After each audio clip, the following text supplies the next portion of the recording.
Bonsoir à tous, soyez les bienvenus pour suivre avec nous cette nouvelle édition dont elles sont les faits marquants de l'actualité.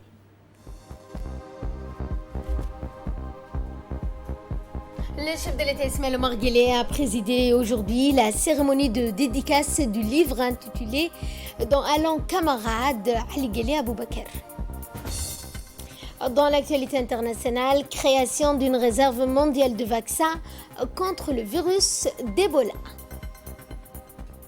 Bonsoir à tous et nous entamons ce journal par cette cérémonie de dédicace du livre intitulé « Allant camarade Ali Guelleh » écrit par Dr Cheikh Mouata, écrivain et poète qui a écrit sur la biographie, témoignages et parcours de son ami d'enfance et compagnon de lutte, feu Ali Guelleh Aboubakar, décédé le 27 avril 2020.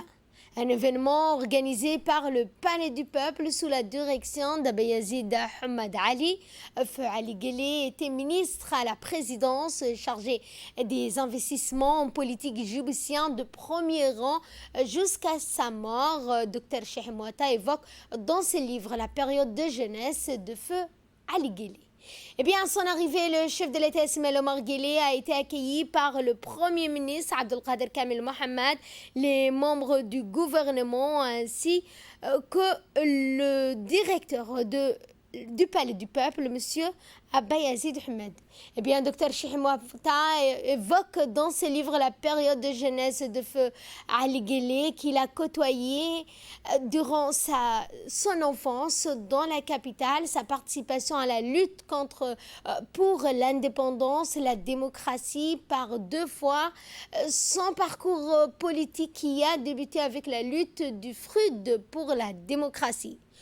Premier partisan de l'accord d'Abha de 1994, Feu Ali Guelleh Aboubakar a démarré dans des responsabilités politiques aux côtés de l'actuel chef de l'État, Ismaël Omar Guelleh, dont il est devenu adjoint en 1995, puis chef de cabinet à partir de 1999 à l'accession à la magistrature suprême du chef de l'État, Ismaël Omar Guelleh. En 2016, il est devenu membre du gouvernement en occupant le poste de ministre à la présidence chargé des investissements, poste qu'il a occupé jusqu'à sa mort le 27 avril 2020. La cérémonie de sortie du livre Allant camarade Ali Guelleh était émouvant. L'homme politique a marqué l'histoire récente de notre pays et était présidé par le chef de l'État Ismaël Omar Guelleh qui est venu ce matin à l'occasion de la dédicace de ce livre en l'honneur de ce grand homme politique. Toujours concernant cette journée, le président a indiqué on est réunis aujourd'hui au Palais du Peuple pour rendre hommage à notre frère Ali Guelleh. Je ne peux pas décrire en quelques mots qui était vraiment cet homme, qui était un ami, un frère. On a tellement vécu d'événements ensemble dans cette vie. Chaque personne goûtera à la mort, que Dieu l'accueille dans son paradis éternel. Inna lillah wa inna ilayhi raji'un. J'implore Dieu le miséricordieux de l'accueillir dans son paradis éternel. Je remercie Dr Cheikh Mouata qui a écrit ce livre. Un témoignage et un hommage, mais aussi un souvenir pour garder le défunt dans notre mémoire. Et justement, Dr Cheikh Mouata s'est également exprimé voici un extrait de son intervention. La cérémonie de dédicace a été honorée par le président de la République et l'ensemble de son gouvernement. Je voudrais le remercier et remercier tous les ministres qui ont tenu à faire hommage à notre défunt camarade Ali Guelleh Aboubakar. Pour moi, qui était son compagnon, son ami, je ne pouvais pas rester silencieux et écrire ce livre a été pour moi un témoignage d'amitié, de fidélité.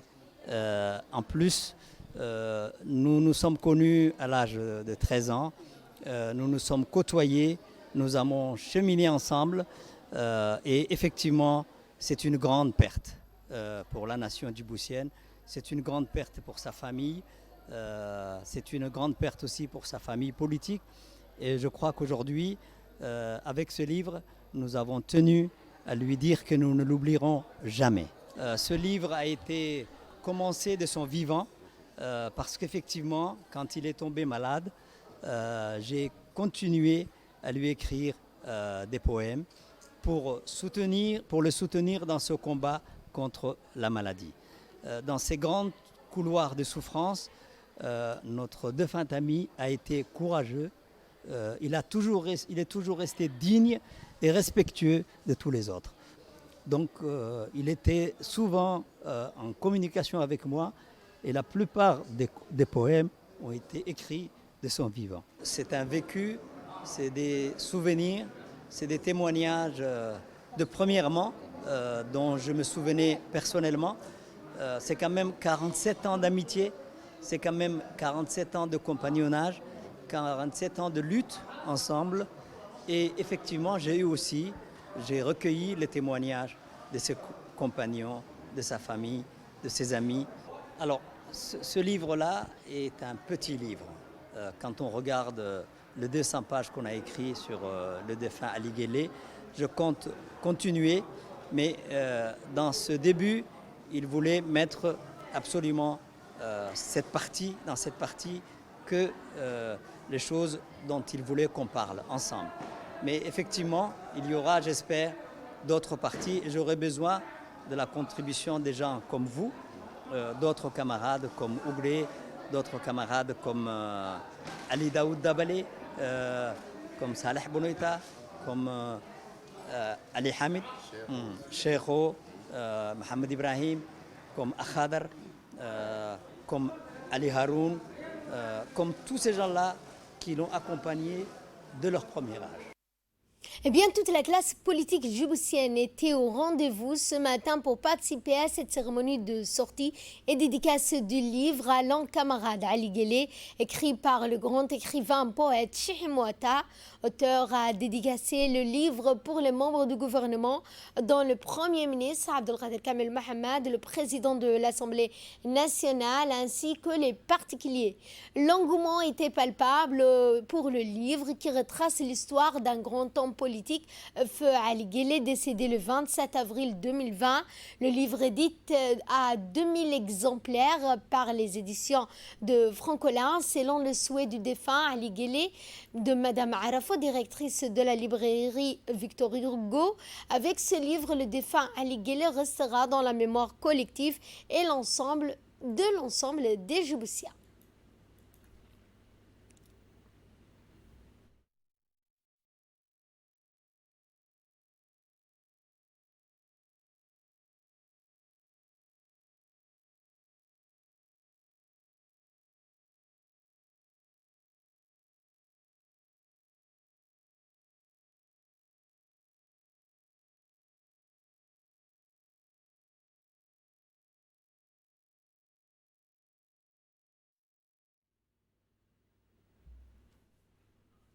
Est une cérémonie importante qui a été fait vraiment en mémoire de fin Ali Guelleh Aboubakar. Et vraiment, M. Ali Guelleh Aboubakar était un homme vraiment dépourvu de toute forme d'orgueil. Vraiment, c'était un homme dépourvu de toute forme d'artifice de communication. C'était quelqu'un qui ne s'apparaît pas pour ce qu'il n'était pas. Et vraiment, c'était un homme humble et digne. Pour moi, aujourd'hui, je fais partie des hommes inconsolables aujourd'hui. Vraiment, c'est triste, mais c'est la vie. Pour moi, la meilleure manière de lui rendre hommage, vraiment, et de respecter sa mémoire, c'est d'être fidèle à son grande cause qui était le souci des autres, la dignité, la justice. Camarade Ali Guelleh était un homme vraiment optimiste. Que le bon Dieu lui accueille dans sa paradis éternel. Et pour Gouré Kiflé, qui a participé à cette cérémonie de sortie et dédicace du livre intitulé à l'encamarade Ali Guelleh, un compagnon de lutte de longue date, a-t-il indiqué, Feu Ali Guelleh, dans une interview, qu'il a rendu un hommage vibrant à son camarade Feu Ali Guelleh. Donc, il était de la même famille politique que lui, le Front pour la Restauration et l'Unité et la démocratie, principal allié de la coalition, nous sommes mobilisés pour participer à la sortie du livre Allons camarade Ali Guelleh qui retrace l'histoire et le parcours de notre ami de sa tendre enfance, sa lutte pour l'indépendance, pour la liberté et la démocratie jusqu'à sa mort. Nous félicitons l'auteur et écrivain poète Cheikh Mouata, grâce à qui l'histoire de notre camarade sera connue par les générations futures. Dr Cheikh Mouata est revenu sur une partie de l'histoire commune qu'il a vécue avec son camarade d'enfance. Le livre contient aussi les hommages officiels de Feu Ali Guelleh. La famille de Feu Ali Guelleh, dont sa fille Fathia, ses épouses, ses neveux, les amis d'enfance et ses compagnons de lutte ont aussi participé à la sortie dédicace du livre qui retrace son parcours. Un de ses proches amis qu'il a connu en 1972 à Rehiba, Cheikh Mohamed, a rendu un vibrant hommage à son camarade Feu Ali Guelleh. Un autre ami, Mohamed Ahmed Daka, a témoigné à ce propos. Donc, Feu Ali Guelleh a-t-il dit, un homme de cœur qui marque l'histoire de Djibouti. Cheko a retracé l'histoire commune qu'il a vécue avec son ami à Djibouti et même en Éthiopie. À son décès, Cheko a eu la chance d'accompagner son ami jusqu'à sa dernière demeure en avril 2020. Pour Cheko, Feu Ali Guelleh était un ami proche, une amitié qui a duré 27 ans. C'était un homme au grand cœur qui a servi et soutenu les personnes nécessiteuses, une personnalité courageuse, empreinte d'humanisme. Dans le reste de l'actualité, le Premier ministre Abdelkader Kamel Mohamed a présidé aujourd'hui au Palais du Peuple une réunion interministérielle qui a vu la participation du gouverneur de la Banque centrale de Djibouti. Objectif de cette réunion interministérielle consistait à informer et sensibiliser les membres du gouvernement présents sur le processus d'évaluation nationale des risques et de la vulnérabilité du blanchiment de capitaux, du financement du terrorisme qui sera conduit au niveau national dans le courant de cette année 2021. Le Premier ministre a souligné lors d'une allocution d'ouverture que cet exercice d'évaluation permettra aux institutions publiques et privées djiboutiennes opérant sur les secteurs financiers de développer et renforcer leurs capacités. Le Premier ministre également a reçu aujourd'hui M. Damien Regnard, sénateur français établi pour les Français établis hors de France, et c'est la deuxième visite à Djibouti après celle qu'il a effectuée en novembre 2019 et a partagé son impression sur le progrès considérable constaté à Djibouti, et ce malgré le contexte de la Covid-19. Les deux hommes ont par la suite abordé ensemble les aspects culturels, économiques et militaires de la coopération bilatérale entre les deux pays. L'accent a été mis sur les moyens de les renforcer encore davantage, le volet sur la protection sociale, le régime de retraite ou la fiscalité des expatriés français et djiboutiens a également été discuté lors de cette rencontre. Notons également la présence à cette rencontre de l'ambassadeur de France à Djibouti, M. Arnaud Guillois, le conseiller du Premier ministre Ali Silay. Le président de l'autorité des ports et des zones franches, Aboubakar Omar Haddi, a reçu ce matin M. Damien Renard, sénateur représentant des Français établis hors de France. Au cours de cette rencontre, le président de l'autorité des ports et des zones franches et le sénateur ont longuement discuté de plusieurs sujets, tels que les investissements des entreprises françaises à Djibouti et le rôle de MEDEF International et des conseillers du commerce extérieur de la France dans la promotion des affaires des investissements entre les deux pays. Accompagné de M. Arnaud Guillois, ambassadeur de France à Djibouti, le sénateur a eu l'occasion de visiter Le port Djibouti International Trade Zone, le sénateur français a visité la zone franche internationale de Djibouti. Durant sa visite dans la zone franche internationale, le sénateur français a constaté de visu les avancées remarquables réalisées dans le développement portuaire, mais aussi comment la République de Djibouti s'est donné des moyens de devenir un hub logistique et commercial de la région.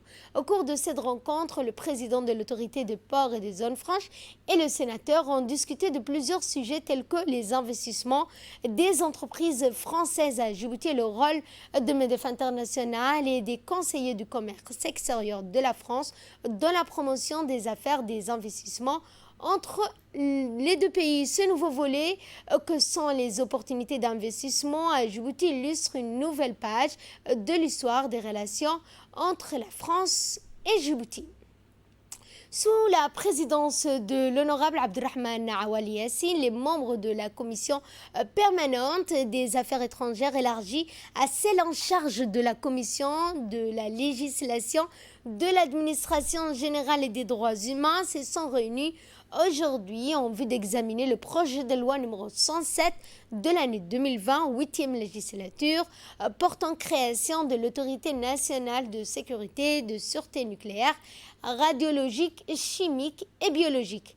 Eh bien, cette réunion collégiale des commissions s'est déroulée en présence du ministre de l'Enseignement supérieur et de la Recherche, Dr Nabil Mohamed Ahmed, accompagné de ses principaux collaborateurs. Au terme d'un débat instructif, la commission a donné l'avis favorable des commissaires pour la transmission et l'adoption en séance publique avec un amendement. La première dame de Somalie, Mme Zainab Abdi Maalim, en mission à Djibouti, s'est rendue ce matin dans la ville d'Arta où elle a visité le site qui abrite la conférence de paix de réconciliation de la Somalie qui s'est tenue en 2000 avant de rencontrer les autorités administratives de la région d'Arta, les étudiants en formation au centre estival d'Arta toujours. Lors de sa visite au site, la première dame de Somalie, Mme Zainab Abdi, a été accueillie par le préfet de la région et aux responsables de cette région. La première dame de Somalie a été accueillie avec tous les honneurs dans une ambiance joyeuse animée par des chants de danse traditionnelles. Durant cette visite, elle était accompagnée des hauts responsables de l'UNFD, de l'ambassadeur de Somalie à Djibouti, de la chanteuse Fatouma Makrouma, qui a participé à la conférence de paix et de réconciliation de la Somalie en 2000. Toujours récent Arta, eh bien, la sénatrice Mme Fatouma Hassan Adan a tenu à remercier la partie djiboutienne, notamment la population, les autorités d'Arta qui ont réservé un accueil chaleureux à la première dame de Somalie, Mme Zainab Ali Maalim. Ensuite, cette même délégation, conduite par la première dame de Somalie, Mme Zainab Ali, s'est rendue au centre d'estival d'Arta, où elle a été accueillie chaleureusement par les autorités locales, les étudiants du centre Sunny Hill Center. Après un court stationnement dans la suite présidentielle, eh bien, la première dame et sa délégation ont pris part à un copieux déjeuner offert par le Sunny Hill Center dans une ambiance festive. Eh bien, la première dame a échangé avec les responsables et les étudiants du centre avant de partager ce copieux repas. Par la suite, après les échanges de cadeaux, eh bien, la chanteuse Fatouma Makrouma a fait un rappel touchant la période de réconciliation des Somaliens en l'an 2000 en rendant hommage au président de la République, Ismaël Omar Guelleh.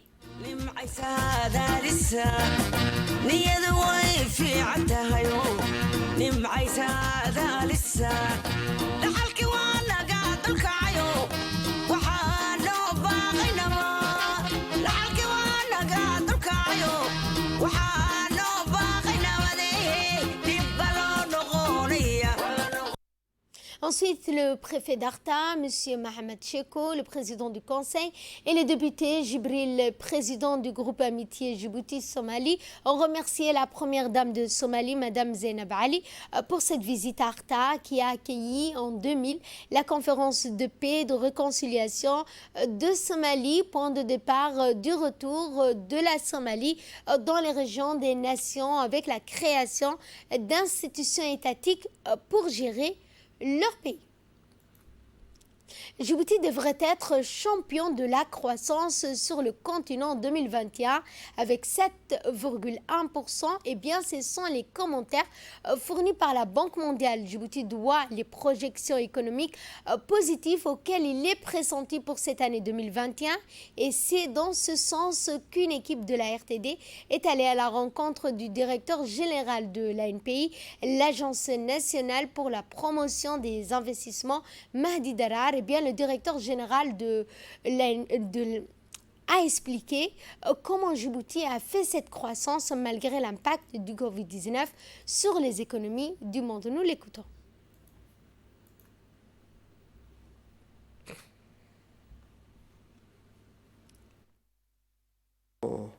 Le classement et la place d'honneur occupée par notre pays dans le classement de la croissance économique des pays africains en 2021. Et donc il va s'élever à plus de 7%. Je pense que c'est 7,1 ou 2%. Ce qui est moindre par rapport aux réalisations des années précédentes avant Covid. En 2018 et en 2019, Djibouti avait fait donc de 7 à 8% de croissance. Et normalement, cette croissance était appelée à se consolider et à se tonifier en 2020. Mais malheureusement, le Covid est passé par là. Et comme partout dans le monde, le Covid a donc impacté négativement les économies du monde entier. Mais heureusement qu'à Djibouti, on était un des premiers pays à avoir pris des mesures draconiennes de lutte contre le Covid et donc d'atténuation de ses effets sur l'économie nationale. Et tout ça en fait qu'une année après l'année Covid, Djibouti a renoué avec une croissance honorable et on est le premier pays africain en termes de croissance nominale, et bien devant certains pays qui étaient toujours champions d'Afrique, comme le Kenya ou l'Éthiopie, qui connaissaient des croissances double chiffre. Donc Djibouti, le petit Djibouti fait son chemin tout doucement et sûrement. Et donc, on s'en réjouit tous. Et je pense que ça ne doit pas seulement faire la fierté des Djiboutiens, mais de toute l'Afrique aussi. L'Afrique qui a su gérer les Covid mieux que des grands pays européens ou de l'Amérique du Nord.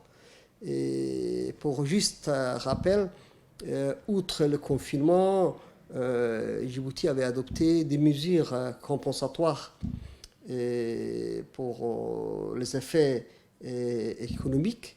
Vous vous souvenez bien évidemment bien de toute cette matrice de mesures, dont l'aide aux entreprises, l'aide alimentaire aussi aux travailleurs informels pour atténuer les effets du confinement consécutivement au Covid. Et voilà que Djibouti s'en sort bien. Donc vraiment, c'est au mérite du gouvernement à la tête duquel le chef de l'État, son Excellence Ismaël Omar Guelleh. Et c'est dans le cadre aussi des documents stratégiques comme la vision 2035 et sa déclinaison quinquennale aussi. Dans le reste de l'actualité, le général de corps armé, Zakaria Cher Ibrahim, chef d'état-major général des armées, a reçu ce matin à la direction de relations internationales des forces armées djiboutiennes le commandant de la CJTF, OA, le général de division Lapt Seflora, accompagné d'une importante délégation comprenant le général de brigade Koudelka Terence, l'attaché de défense américain à Djibouti, le commandant Christian Gerel et le capitaine House, aide de camp de général Flora. Eh bien, cette visite de travail s'inscrit dans le cadre des relations de coopération militaire avec le camp Lémonier, accueilli au Perron de la direction des relations internationales par le général Zakaria Cher Ibrahim, directeur de la direction des relations internationales. Eh bien, lors de cette rencontre, les deux autorités militaires ont abordé différents sujets relatifs à la relation de coopération entre les deux pays dans le domaine militaire et plus particulièrement entre nos deux armées. Ils ont également fait un tour d'horizon complet sur la situation politique et sécuritaire régionale dont il est question du conflit actuel entre la Somalie et Kenya. À cette occasion, le SEMGA a fait savoir au général Flora de la présence d'une délégation mixte politique et militaire djiboutienne en Éthiopie pour la réconciliation entre les deux nations. Eh bien, nous allons au Kenya pour plus précisément à Mandera où nous allons parler dans cette édition de cette délégation djiboutienne diplomatique et militaire qui a entamé une série de discussions pour faire la lumière sur les faits dénoncés par Mogadiscio afin de résoudre le problème par le biais des pourparlers, mais aussi pour désamorcer les tensions entre les deux pays voisins. Mohamed Abdurrahman nous en dit plus.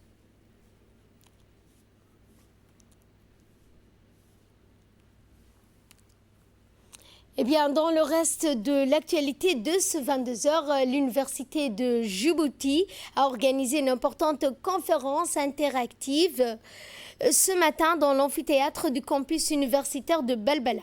En effet, de nombreux témoignages ont été faits par les anciens étudiants de la faculté de droit.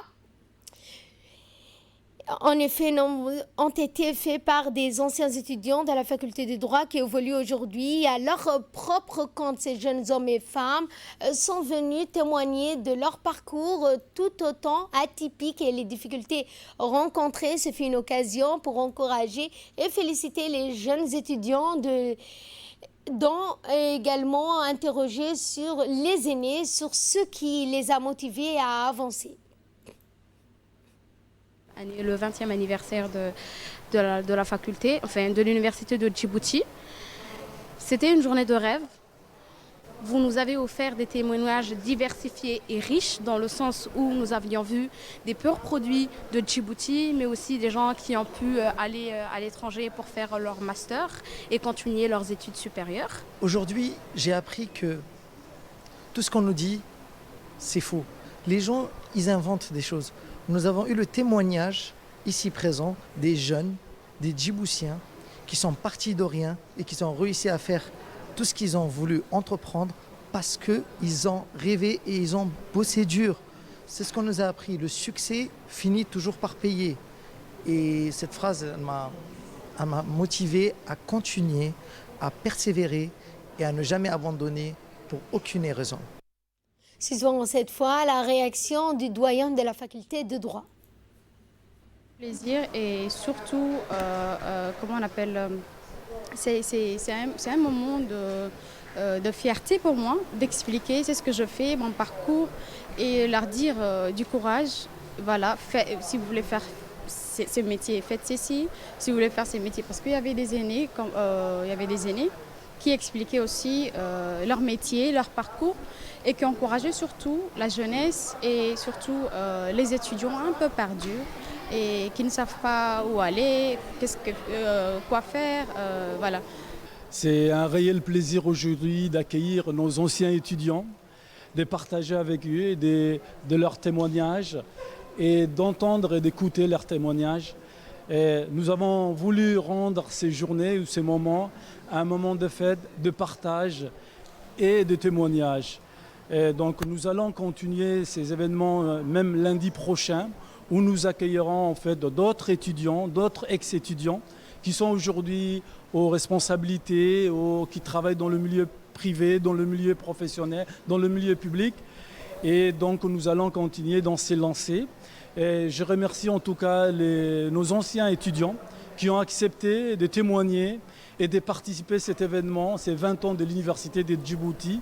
Donc aujourd'hui je vais être assez bref parce que les mots ne peuvent résumer tout ce que je ressens à l'égard de l'Université de Djibouti. Tout ce que je peux dire, c'est que j'ai un message à porter à cette jeunesse qui était aujourd'hui assise sur les bancs de cet amphithéâtre.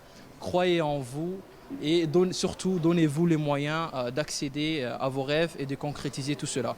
Et aussi une deuxième dédicace, comme je l'ai fait précédemment, à mon cher professeur qui se reconnaîtra sûrement dans les écrans, Docteur Yacine. Un grand merci à vous, un grand merci pour la qualité de vos enseignements, un grand merci pour votre côté humain et surtout, le succès est au bout de l'effort, comme vous l'avez dit. J'en suis la preuve vivante. Merci beaucoup. Nous avions donc donné pas mal de conseils aux étudiants parce que cela nous rappelle évidemment que hier, nous aussi, on était de bonnes universités.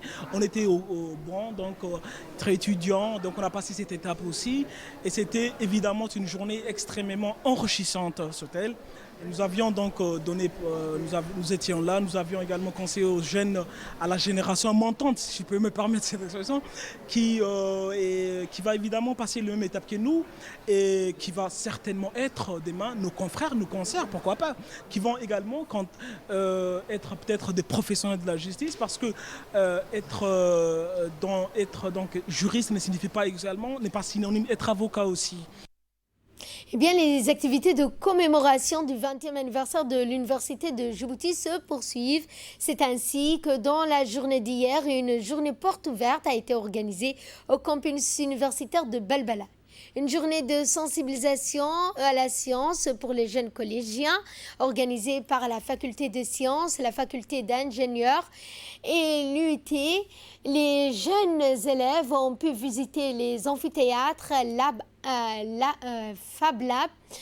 Cette journée de sensibilisation avait pour objectif de permettre aux jeunes collégiens de mieux s'imprégner de l'univers scientifique. À leur arrivée, les jeunes collégiens ont été accueillis par les étudiants des filières scientifiques, des présentations, des microscopes, de la complexité du corps humain. Bref, rien n'a été laissé au hasard pour capter l'attention des collégiens. L'étudiant Mohamed Ali de la faculté d'ingénieurs CO de la start-up Jib Energy et qui s'était fait remarquer lors de la semaine africaine de l'innovation au mois de novembre dernier, eh bien, en se classant 3e parmi 200 participants à l'échelle continentale et premier à Djibouti a également effectué une présentation. Suivant cette fois, c'est quelques réactions de Mohamed Ali, élève ingénieur de la faculté d'ingénierie, et de Dr Saïda Eshide.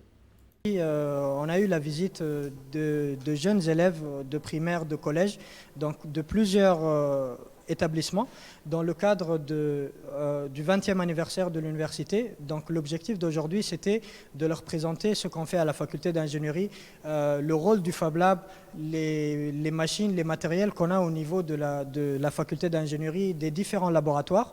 Donc ce fut un plaisir pour moi aussi d'avoir fait ce genre de visite et de pouvoir essayer de transmettre une certaine motivation et une certaine donc créativité à ces jeunes qui commencent, parce que vous savez, c'est dès le début qu'on doit essayer de motiver nos jeunes élèves, nos jeunes frères et sœurs, et pour que demain ces jeunes-là puissent réfléchir pour ce genre d'orientation. Donc aujourd'hui, l'ingénierie, c'est un domaine qui est en développement dans notre pays, et il faudrait peut-être essayer de vraiment vulgariser, et c'était là, donc on est là pour ça, on est là pour vulgariser la science, vulgariser l'ingénierie, tout ce qui est technique et tout. Donc en quelque sorte, l'objectif de cette journée, c'était de vraiment de leur montrer ce qu'on fait. Dans le cadre des 20 ans de l'Université de Djibouti, nous avons organisé une journée de sensibilisation aux sciences pour les collégiens de toute la République de Djibouti. Donc nous avons eu grand plaisir à les accueillir aujourd'hui pour leur montrer des petites expérimentations dans le domaine des sciences, pour leur montrer que les sciences sont dans leur vie de tous les jours, les sciences sont dans la cuisine, les sciences sont dans la rue quand on se promène. Donc ils étaient ravis de découvrir tout ce qui les entoure et qu'ils passaient à côté tous les jours sans se rendre compte. Et donc, ils nous ont demandé donc, déjà de prévoir d'autres journées de la science que nous aurons plaisir à organiser également chaque année, pourquoi pas. Et donc, l'objectif de cette journée, pour nous les scientifiques, c'est vraiment de créer des vocations. Que tout petit déjà, ils commencent à s'intéresser aux sciences, à se visionner dans des métiers dans les sciences, parce que, comme vous le savez, les sciences sont vraiment source de développement social et économique pour un pays. Nous avons besoin de scientifiques pour développer notre pays. Et pour clore l'actualité nationale, les gendarmes de la brigade quartier 6, quartier 7 et ceux de la brigade de Cheikh Moussa ont procédé avec l'assistance d'un inspecteur et un juriste du ministère de la Santé ont le 9 janvier dernier procédé au contrôle de 2 centres médicaux implantés sur la route circulaire du quartier Cheikh Moussa de Balbala. Au cours de ce contrôle, les gendarmes constatent avec stupéfaction que ces 2 centres médicaux sont dépourvus d'une autorisation d'exercer la médecine délivrée par l'inspection générale du ministère de la Santé. De plus, ils sont gérés par des anciens aides-soignants au mépris des règles sanitaires et du protocole médical. Ces structures sanitaires clandestines sont équipées de lits d'hospitalisation. La prise en charge médicale est fixée entre 10 000 à 20 000 francs Djibouti. Ces opérations permettent la découverte d'une panoplie de médicaments et des équipements médicaux ainsi qu'un faux document d'exercice de la médecine détenu par l'un d'eux. Compte tenu de la gravité des faits, les personnes mises en cause seront traduites devant la justice pour répondre de leurs actes délictueux. Et de là, nous passons à ce qui domine l'actualité internationale. Nous allons parler effectivement d'Ebola en commandant 500 000 doses de vaccins contre Ebola. L'Alliance des vaccins à Gavi a l'intention de constituer un stock pour faire face à toute résurgence de cette maladie. Préqualifié par l'OMS en novembre 2019, homologué dans la foulée par les principales agences sanitaires, RVBO, le vaccin anti-Ebola développé par le laboratoire Merck a déjà été administré à plus de 300 000 personnes en République démocratique du Congo et dans les pays voisins. Il a joué son rôle pour venir à bout de l'épidémie qui frappait les provinces Nord Kivu jusqu'en juin dernier. Avec la création de ce stock de 500 000 doses, l'Alliance des vaccins Gavi entend ainsi faire face aux futures crises dues au virus d'Ebola. C'est sur ce point que cette édition touche à sa fin. Merci de votre fidélité. Excellente soirée à toutes et à tous.